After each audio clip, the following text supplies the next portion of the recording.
Hello there, it's Felicia Dot After Dark, and we have a DIY for you today that is so simple and so easy.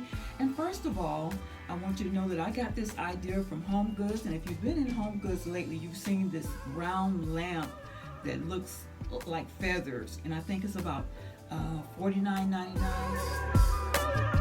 And let's see if we can cut the cost today. Now, what you're going to see is you can use it actually for a night light, a hanging lamp, or for your nightstand. It is going to be beautiful.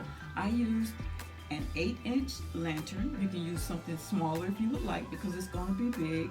And you're going to need a hot glue gun. You're going to need a lot of glue sticks, something like 8 to 10 is what you're going to need. Paper for the bottom so you can sit it if you're going to sit it on your nightstand or on your dresser or wherever you choose, or somewhere actually even in the living room if you like. And you're going to need one push lamp light that you can get from Dollar Tree. So stars, let's get started and see how we can cut the cost.